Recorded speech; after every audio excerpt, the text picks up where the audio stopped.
everybody, Claire from Wild Ginger Running here, author of the Ultimate Trail Running Handbook. Now I just wanted to share with you 3 things that I did recently to get myself a parkrun PB. So this is not my all-time parkrun PB. Back in the day I used to be a lot fitter, pre-Finley, but I just wanted to share with you 3 things that I did recently to get my PB for the year with coming back to running. So first of all, I went to parkrun a lot. So I kept going to parkrun and I kept running with a buggy. So I made it harder for myself. It is quite unbelievable the amount of people that have said to me, is it harder or easier when you run with a buggy? And I'm like, obviously it's harder. Why would anyone think it's easier? It's definitely harder.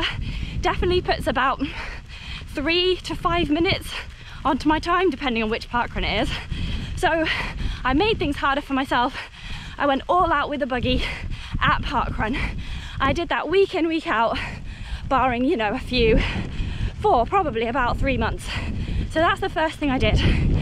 Then the second thing that I did was more consistent weekly training. So I showed up 3 times a week to go running most weeks. Not saying every week, sometimes every sort of 3 or so weeks I give myself a bit of a rest week, or I just did 2 runs or so, depending on how Finley was sleeping in the night and sleep deprivation. But I would just do 1 long run on a Tuesday. It started at 7 miles, it went to 8, 9, 10, and then last Tuesday, not this week, I did 12 miles. So really happy with the distance. All of that was done really steady pace, stopping to pick blackberries, stopping for a swim in the river if it was hot, and boy, it's been hot. So just steady pace runs on a Tuesday after dropping Finley at nursery, because that's like the biggest definite time frame that I have. And then on a Thursday, I would run, say, 3 to 5 miles, again at a super easy pace, and I would do yoga most weeks for stretch and strengthening. I forgot, on a Wednesday, I've done strength and conditioning. So I've been following some of Carla Molinaro's strength exercises. Check her out on Instagram. She's got really great strength and conditioning courses for runners. You can sign up to them monthly. I'm going to do a talk on her channel soon. So I'm really looking forward to that in September. I'll give you more details on social media. Follow me on YouTube or Instagram and I'll let you know. So I've been doing strength. So that's Tuesday, Wednesday, Thursday. On Fridays, haven't been doing a whole lot. I've been just resting. And on Saturdays, I've been doing the fast parkrun with the buggy usually, as I've just been talking about. So that's my consistent 3 times a week running for point number 2. And then point number 3, which was really important, and if you go to parkrun regularly, you'll be able to do this too, because I got a friend who's faster than me to pace me for my fast parkrun. So my friend Jim, if you look, he's in one of my recent Instagram posts. He was a super good runner back in the day and still is now. He's in his late 60s now, and he's still running way faster than me. His PB is like 22 minutes at the moment. So he ran first behind me, he just let me set the pace.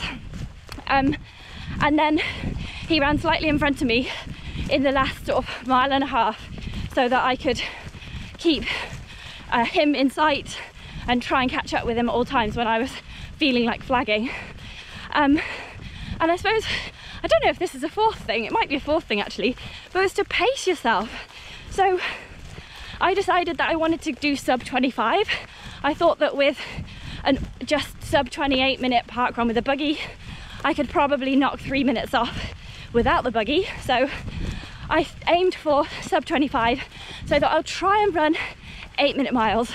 Sorry for anybody who does kilometers, I just can't feel it in kilometers. Let me know in the comments below if you're the same as me on this. But I aimed for 8-minute miles. I set out a little bit fast, like 7:45, and held that for like a mile. Then I did the second mile at like 8:05.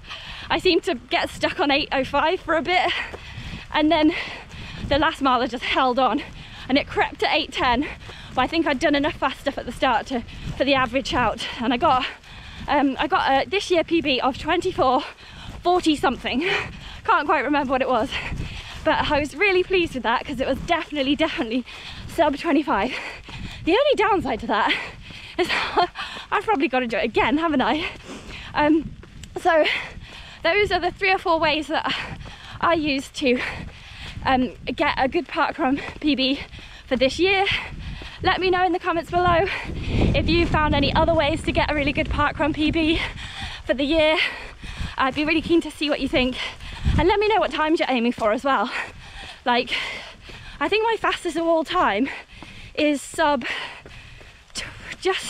it's 21:45 or something like that. I'm sure it's on some website somewhere, but it's sub 22. I don't know if I can ever get back to that, but we'll just see how it happens and what goes down. So in terms of my training, if you've been following Wild Ginger Running, you'll know that I'm training for 2 half marathons, one in September and one at the end of October as well. And so I've never really run a road, well, it's not really road, it's tracks, but I've never really run a sort of a flattish half marathon in more than 2 hours before. So, but I think this time I'm going to really struggle to run under 2 hours. If I do that, it's going to have to be 9-minute miles, like all the way round. So I don't know if I can run 9-minute miles for 13 miles, but I'm going to have a go, and I'm going to pace it. Oh, that was what I wanted to tell you. Really importantly, to pace yourself. So there's a film up here all about pacing. It's for ultra running, but basically the main advice is don't go too fast at the start. And that's why when I was doing my fast park run, I tried not to go too fast. Did go a little bit more than 8-minute miles, but tried not to go too fast. So that really helped and managed to get my PB. So really good advice. Watch the film that I linked up to just there. It's all about pacing from pro ultra runners like Scott Jurek, Carla Molinaro, who I've just mentioned, Holly Rush, and also nutrition side of things from Renee McGregor as well, who I have also interviewed on the channel. If you just Google Renee McGregor, Wild Ginger Running, it will come up. You can also listen to it as a podcast from all your normal providers. Again, just search Renee McGregor, Wild Ginger Running, or I'll hook up to it above here. I can't remember what side it goes to, so it'll come up here in an iCard of some sort. Right, I'm going to continue with my rainy run. Thank you for joining me in my journey back to fitness. If you haven't seen my post-birth vlog, don't watch it if you're squeamish, then check it out here as well.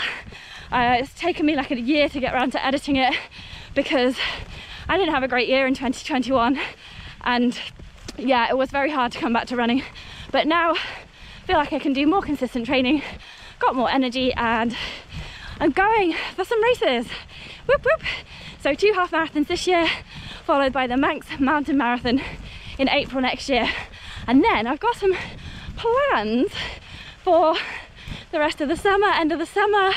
I shall be letting you know when it's confirmed.